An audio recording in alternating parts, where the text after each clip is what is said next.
Hey there. I just wanted to record a quick video about some questions we've been getting over the last couple of weeks from a lot of the private schools and churches we work with. And a lot of those questions have to do with what do we do in the event that the coronavirus or COVID-19 gets to a point where we can't have church service in person or school at our facilities.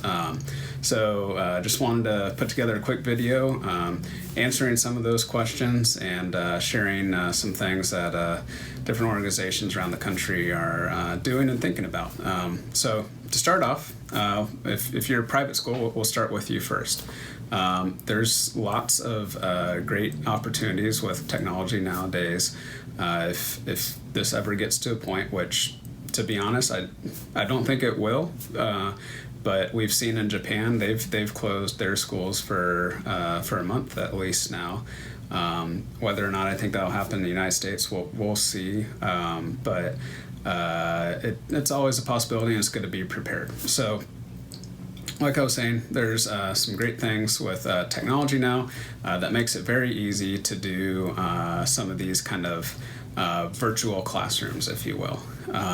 So my first recommendation, if you're trying to kind of do this and plan for this on a budget and you still want to continue school, but everyone's at home, there's some great ways to do that, and that's one suggestion would be using some kind of virtual meeting software. We use Zoom meeting a lot, and that's worked really well. The great thing about this is each teacher could have their subscription. It's like $15 a month, not bad, and they can essentially hold class virtually. So they would be having a lecture just like recording live, like we're doing now, almost like a webinar. The students will be able to just click the link that the teacher sends out, and they can join the class. So you got your attendance taken care of right there. But the other benefits about this is it can be really interactive. So not only can they see the teacher, you can choose to have video enabled or not, and for the students as well. But you can also, to ensure people are paying attention, have polls pop up where maybe they need to answer A, B, C, or D. That kind of goes with what your lecture is, and make sure they're paying attention, they're learning. You can have written questions and answers to submit. But the also really cool thing is it doesn't have to be just a teacher in front of a whiteboard. If we're learning about the pyramids in history class, boom, we can be at the pyramids, and it doesn't have to be things that are around here today. You can go in the past and explore virtually these things that were in the past. So there's a lot of cool things that kind of unlock once you start doing some of this. Another great resource is YouTube. It's at a point now where there's experts on nearly every topic, and there's hundreds of videos on those topics, and that's something the teacher can submit as part of classes.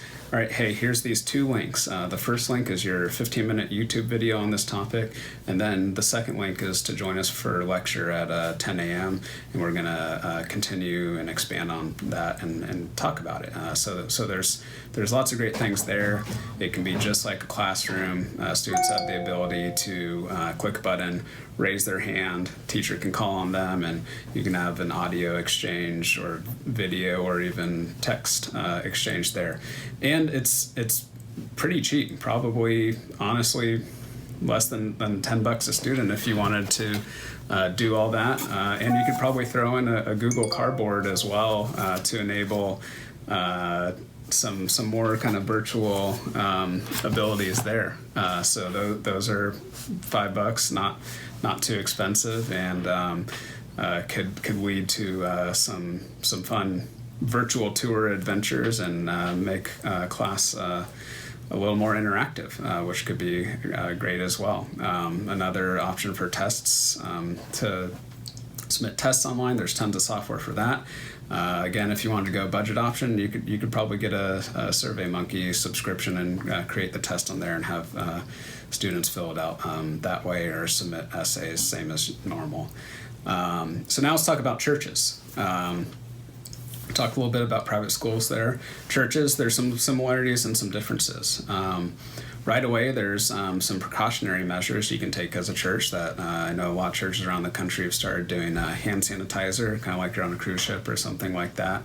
There's a lot of churches who, instead of the meet and greet time handshakes and stuff, you can do a fist bump, or the CDC actually recommends an elbow bump, so you can probably have fun making a joke about that on Sunday and doing that, and instead of a handshake. There's a few churches out there who've invested in thermal scanner cameras. That seems a little bit overkill, and to be honest, if you're a first-time guest and you're seeing that's probably a turn off there. So I'm not sure if I would go that far just yet, but some precautionary things to think about there, and make them fun. We're probably not going to want to share the same communion cup if you're a church that does that. So there's some ways to do different things like that, and offering and stuff. So just kind of be thinking about those. But again, lots of great tools, and this can be an opportunity to take your church online. If you're not already having some online capabilities where people are able to kind of share sermons or notes and things like that, this is a good excuse to start investing in that. And to be quite honest, if we ever get to a point where people are afraid to go to church or in a physical location, or there's some kind of quarantine or something like that, there's going to be a lot of people probably looking for sermons online. So you're probably going to have a little bit more of a chance to share and have an audience, even if you want to see a plus side to that whole scenario. So being able to talk to your congregation is important.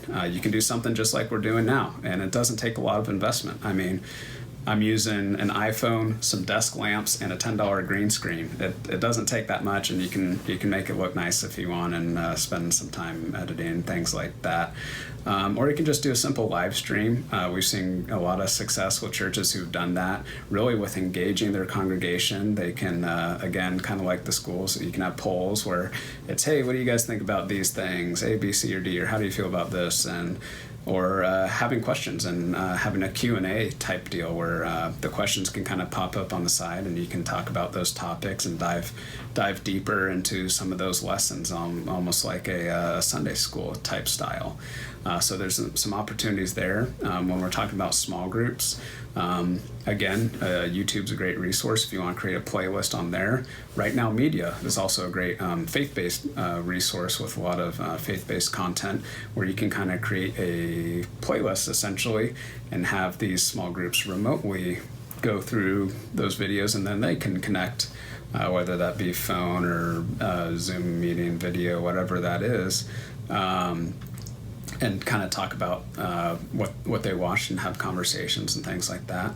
When we're talking about the sermon and service in general, that can be done through one of those links, or it can be actually a recording of a service. It doesn't have to be at your church. It could be at your home or wherever, and you can have. The kind of cool thing about that is if you could have it start with a Christian concert for the first 2 minutes, take a little excerpt of that, and then have your sermon in there, and you can put in video that goes with it, and there's some opportunities there as well. So I would say use this as an excuse to invest into some of your online capabilities.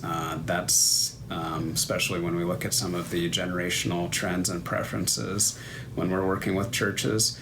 That's where almost all the younger generations are going to, before they even consider going to your church physically, they're going to check you out online. If you don't have a good online presence, quite frankly, they'll find somewhere else to go. So if we can start building that now and establishing that, not only does that prepare us for some of the virus stuff that may or may not happen here, but it really prepares us for the future and long term, and reaching future generations and people who may normally not come to church on Sunday. They can see it, maybe it's shared on Facebook by a mutual friend, and eventually work their way into being plugged in to the community.